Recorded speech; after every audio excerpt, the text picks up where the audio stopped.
session, get to know me session.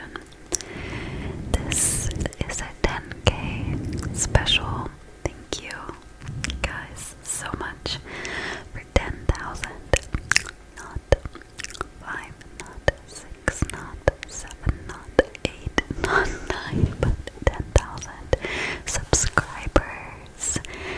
I appreciate each and every one of you so much. And I thought, we haven't done a Q&A in a hot minute.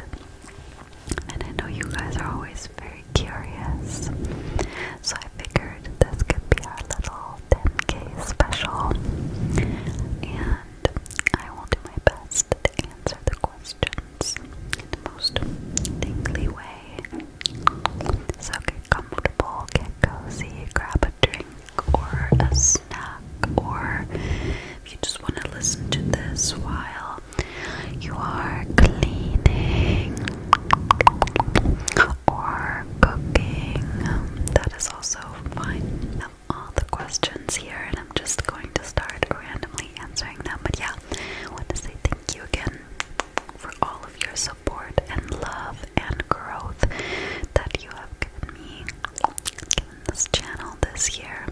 I appreciate you so much, whether you are from TikTok or you are from YouTube. I love you, I appreciate you, and I hope you know that you are not alone, and we're in this together. I think people who listen to ASMR are always very similarly minded people, and yeah, I just want you to know that you're loved. Let's get started. I'm just gonna start with the question on the bottom so that I have kind of like chronological order to go through. The first question is, what are some of your favorite triggers? And I'm just going to demonstrate my favorite triggers because I think that's easier rather than talking. So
was your childhood like?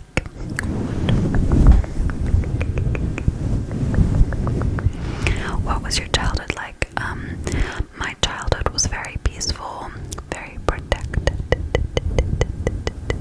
I had a really good childhood. I cannot complain, to be honest.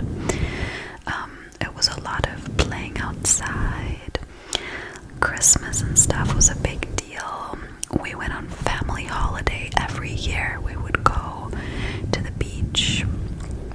I had everything that I needed, from food to clothes to my mom, my dad, my grandparents, my brothers. I had a really good childhood. I think teenage years were maybe a bit more rocky, but my childhood before going into teenagehood, really good. I cannot complain. You guys are asking so many questions about kids.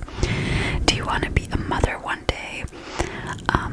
Yes, I definitely do want to be a mother one day. But I think, so right now I'm 27, and I think I don't really see myself with a child until I'm like 32 or something.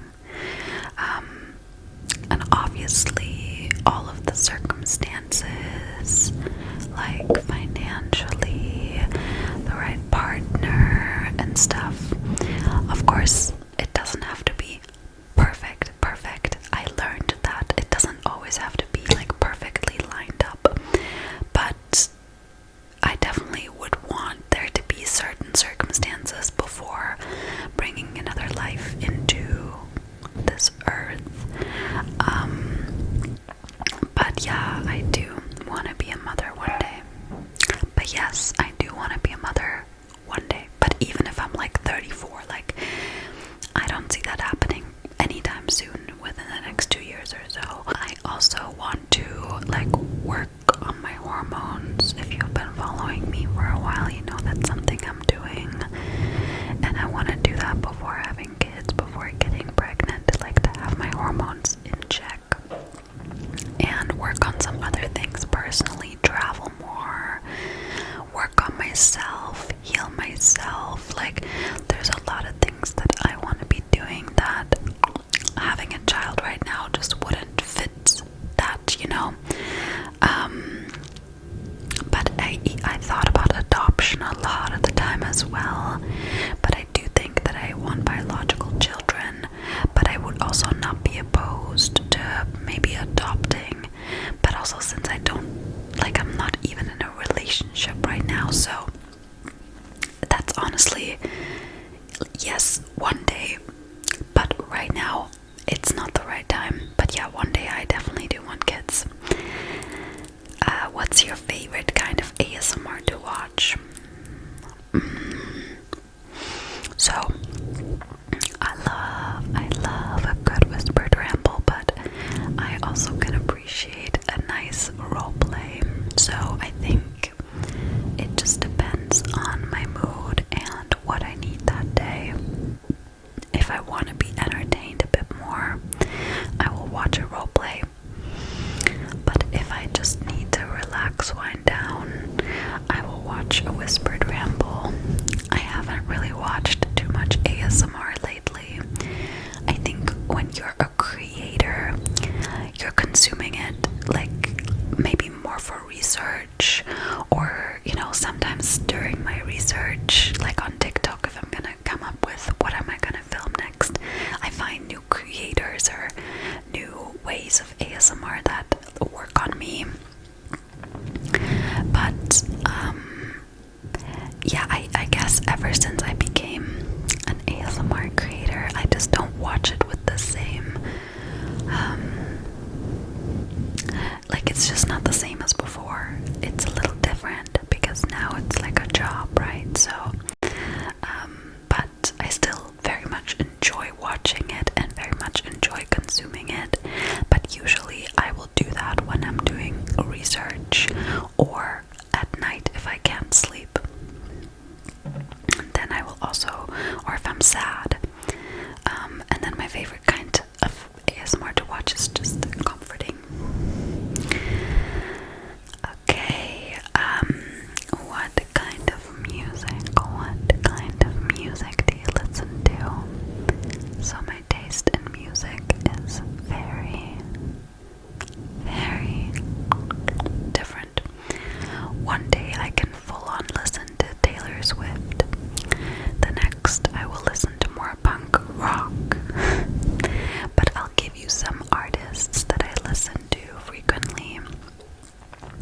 So a band that I really love, which maybe some of you guys already know, is called Chase Atlantic. Chase Atlantic.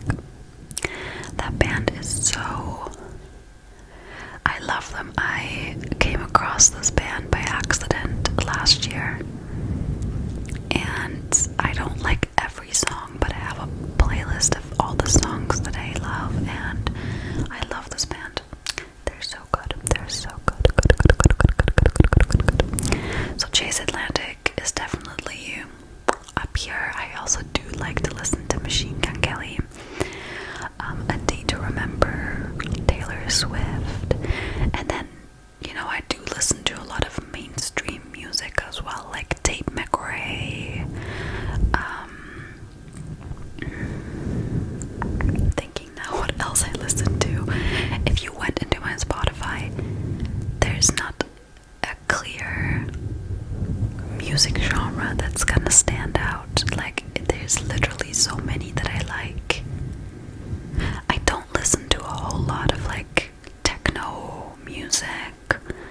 It's gonna be more like music that actually have lyrics. Oh my god. The where do you see yourself in 10 years? I'm sorry, I'm not. Okay, thank you, by the way. You're all saying congratulations. Where do you see yourself in 10 years? I hope it's not a silly question. It's not a silly question, but I cannot tell you because I don't operate like that. If you had asked me 10 years ago when I was 17, where do you think you're going to be at 27? I would have probably given you a completely different answer. So for me, I try to stay as present as possible because the present moment is all we have. I think sometimes we can get so wrapped up in future planning, and there's nothing wrong with planning or having goals. I have goals, right, for the future, but I like to operate more on like what are my goals for next month or for the next 3 months or the next year. That I can see, but 10 years. The one thing that I will say is I see myself continuously chasing my dreams, not giving up, radiating love and positivity, loving myself, and feeling confident and hopefully not being scared of aging, because I'm going to be 37 and approaching 40, and aging is something that does kind of scare me, and I'm like working on that, so hopefully just still be thriving, you know, and have the right people around me, all of that stuff. But in terms of like career, anything that I would say now, just anything that I would say now is like my goal for the next year or something. I apologize for the dogs in the background. Yeah, they sometimes, most of the time they're quiet, but sometimes they'll just go crazy barking, so I'm sorry. I hope you don't mind. So, my brain, I know some people, they are super into this long-term planning. For me, this is like a really scary thought to plan that far ahead. I don't like it. My brain doesn't like it. I don't even want to plan 2 years ahead, because where I'm at right now, I would have not gotten here had I just planned everything out at 17. Like, imagine at 17 I was like, okay, I want to do this, and that to get to 27, and then I need to like stick to that. Like, that's not how life works, you know. Life happens while you're busy making other plans. That's just how it is. So I'm sorry, I hope this didn't disappoint. But I genuinely can't answer that. Like, I could tell you like where I wish maybe I would be, but I don't want to think that far into the future. I don't like that, you know, it gives me anxiety. Okay, if you could live anywhere else besides Portugal and Germany, well, Germany, I don't want to live there, but that's where I'm from, where would it be? Probably, I mean, I've never been, but I could see myself spending time in Hawaii. I can see myself spending time more in the US or maybe even Australia. What is your favorite scary movie or favorite movie in general?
what made you get into a healthier lifestyle? I wanted to lose weight, and then I started, and I fell in love with it. I realized, oh my god, I have so much more energy, I have so much more stamina, and the results are really good. So that's what got me into that. If you were given an enormous amount of money, what's the first thing you would do? Well, that depends. What is an enormous amount of money? Are we talking $1 million, $2 million? I would probably sit down with myself and think about, what do I need? What do I want? Next, I would think about, what about the people around me? And I know it's gonna sound selfish that I'm thinking of myself first, but I think that is just a basic thing, like self-care, right? Like, I want to be taken care of, so I would probably buy a house somewhere, so then that's taken care of. Like, buy a house, not like get a loan from the bank, but actually buy one. Probably buy a house, or like a flat or something that I can like have, so that I can either rent it out or use it for myself. Maybe buy like a cute like summer house somewhere, and buy all of the things that I want, but also book some trips. Like, I would probably buy a lot of flights and like retreats and like all of that, and then I would give money to my mom for sure, 100%. My mom is the first person, and my friends and whoever else, my loved ones. And then the rest, I would probably get some sort of like financial advisor and be like, okay, what do I do with this? Like, do I invest? Because to be honest with you guys, I'm not that financially literate, and I want to get better at that. But I'm a creative, and all of this stuff, like the talk about like stocks and like, I don't know, it's just boring. But I do want to educate myself on it a bit more, because I would probably write a list, divide like, okay, what is, because if it's just $1 million, right, then even buying a house would already take a large chunk. Like, if it's $1 million, there's certain houses that are $1 million, so then there's nothing left. So if we're talking like 50 million, that's a little different, right? So it depends on the amount, but like, divide it into categories. What do I want? What do I need? Then once that's settled, give my loved ones. Once that's settled, get a financial advisor and think about, okay, what do I do? Taxes, whatever else you need to think about. Who is your favorite singer, and what got you into ASMR? I don't really have a favorite singer. I do love Taylor Swift. I am a bit of a Swiftie. And what got me into ASMR? A breakup. And what got me into filming ASMR was just that I was like, okay, I want to do YouTube. I want to do content creation. Been wanting to do it since forever. So I saw the opportunity. I saw like a video by a German ASMR artist, and she talked about it, and I was like, oh, you can actually make this a career. Like, that's actually a thing. Let me try this. Let me start. I ended up having a lot of fun with it, because before ASMR, I would always start like a YouTube channel, but I would never like continue with it, right? And this was like the first time where I actually pulled through, and then I ended up having a lot of fun, and here we are. I'm trying not to linger too long with each question, but I hope it's still relaxing. What is my favorite unhealthy snack?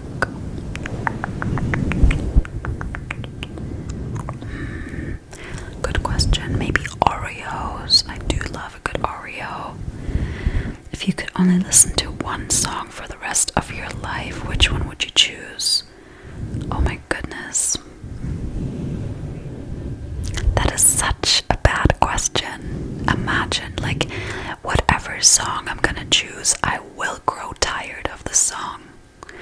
But this is a song I've listened to a lot and have not gotten tired of it. It's called Affection from, I believe the band is called Between Friends. Affection. Are you a morning or a night person? I'm neither. I want to be a morning person, but I operate like a night person. I've been actually wanting to get a sunrise lamp to help with this issue. So let's just say this. I am an aspiring morning person, but anxiety and bad sleep patterns are currently in the way of that. But my ultimate goal is to have to get up at least at 7 or something and to have a better routine with that. So, which couple do you like more? Ross and Rachel or Chandler and Monica? Those are some unfair questions. So, I think I like Ross and Rachel a bit better because I feel like they went through some more challenges that Chandler and Monica didn't have to go through. Like, I think I like Ross and Rachel's relationship just a bit more because the relationship has more nuance, right? Like, Ross is like crushing on Rachel. Rachel doesn't like him. Then Rachel is crushing on Ross while he has a girlfriend. Like, they keep missing each other. Then they finally get together. Then Ross's jealousy kind of gets in the way. Then there's this whole thing of like, are we on a break? We don't know, right? Like, and then they're like friends, but then lovers again, but then friends again. They literally have a child together, but they raise it as friends. Like, there's so many nuances to their connection and relationship that is more than just romantic. And obviously Chandler and Monica as well, because they started out as friends and then ended up like dating, but then that was it. There was no other nuance, which is fine, you know. But yeah, if I had to choose, I would probably choose Ross and Rachel, also because I love Ross. Ross is my favorite Friends character. What's the hardest you've ever loved and laughed? And what about? Wow, you guys are asking some like tough questions. How am I supposed to answer these? That is a good question. So probably there's this like video in Germany on YouTube that me and my friends would watch of this guy destroying a laptop. It's really hard to explain and it's not gonna sound funny while I'm explaining it, but that is one of the moments where I laughed a lot. And also when me and my friend went all the way from Germany down to Portugal, and we were so exhausted that we couldn't stop laughing. But it was out of exhaustion. But to be honest, I don't really have one answer for that, because there's many moments where I had to, like, just this morning I went for breakfast with my friends. There was so many funny moments. You guys, a lot of you guys are just saying congratulations. I appreciate that, you guys. I love you. If I seem a little bit like flustered today, it's just because I'm getting my period today. Like, I'm cramping so hard right now, but I wanted to film this video because I know I'm probably not going to tomorrow. So if I seem a bit all over the place, that is just hormones. Okay, this is the last question for today, and it is, I wanted to ask if you've ever been to London. That's where I'm from. Shout out to London. And also somewhere in the world where you love to visit but you haven't been. This is a really good question, and thank you for saying that it's inspiring. Yeah, thank you for all of you saying congrats. So much love to you. So much love. Love to you. yes, I have been to London twice. The first time I was 14 with my dad. We went on a little shopping spree through London. It was really fun. The second time I was 18 with my friends, and I have not been since, but I definitely do want to go to the UK. Maybe next year I'm gonna plan like a fall trip to the UK because it would be nice to go there during the fall, not just London but like other areas of the UK. And there's so many places that I still want to visit. I think next year is gonna be my traveling era. So one of the places definitely being Hawaii, definitely Sri Lanka, want to go there so bad, Costa Rica, and more of Northern America, and also what's it called, not Asia, for some reason I'm not that called there, besides like Bali,